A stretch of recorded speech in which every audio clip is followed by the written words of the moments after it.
Welcome back to the channel History Buffs. Today we talk about disabilities in the Middle Ages. In the meantime, subscribe to the channel if you are passionate about these topics and leave a like on the video. Now let's start.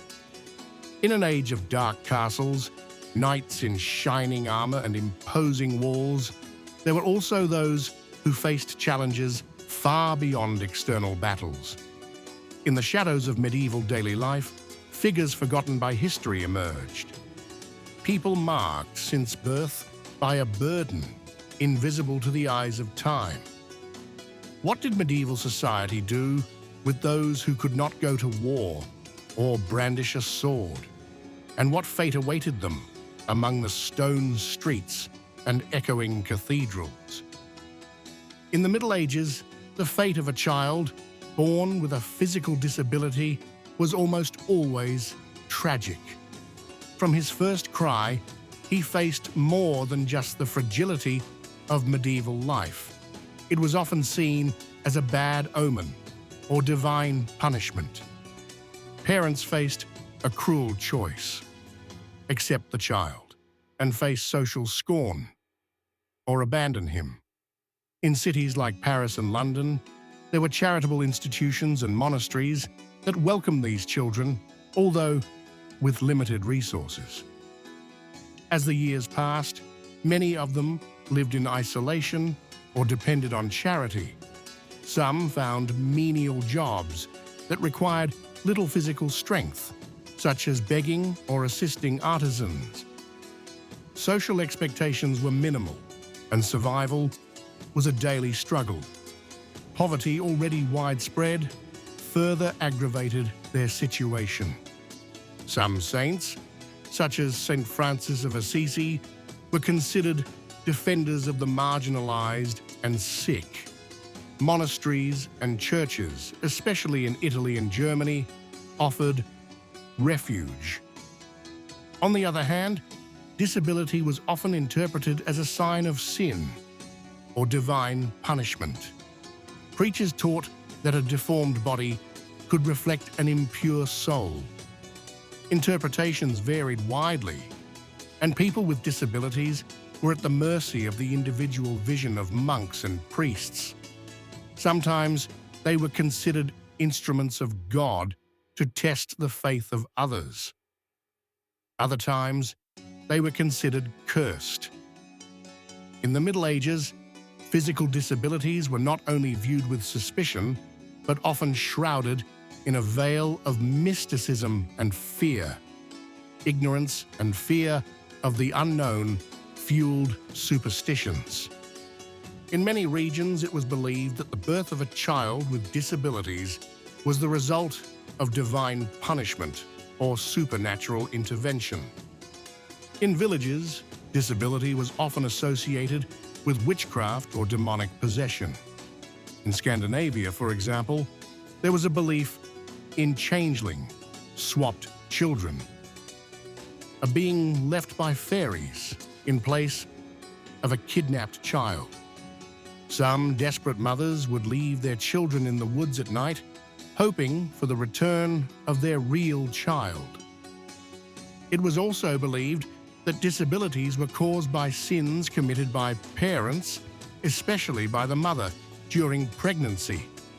This belief, widespread in regions such as the Iberian Peninsula, reinforced the stigma and often led to the abandonment of newborns.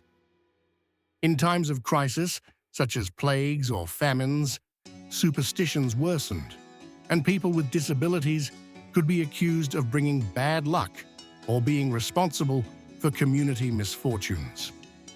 Medieval medicine was heavily dependent on superstitions and rudimentary treatments. Barber surgeons and healers offered few effective solutions. Methods included bloodletting, herbs and ointments, often ineffective. The monks copied ancient texts by physicians such as Hippocrates and Galen, gaining some knowledge, albeit limited. Some hospitals attached to monasteries, such as the Hôtel Dieu in Paris, cared for the disabled, but resources were scarce, and many treatments depended more on faith than science. Despite the difficulties, the lives of people with physical disabilities in the Middle Ages were not always marked by total exclusion. In some villages, those who managed to contribute, even with simple tasks, were accepted. Some became musicians, jesters, or traveling performers, exploiting their skills. In the courts of kings and nobles, especially in France and Spain, physically disabled jesters were considered curious figures and sometimes even appreciated. However, life was harder in the cities. Many disabled people survived only on charity, unable to do physical work, and with few alternatives. Some managed to create small, caring communities, and sometimes started businesses that did not require physical strength.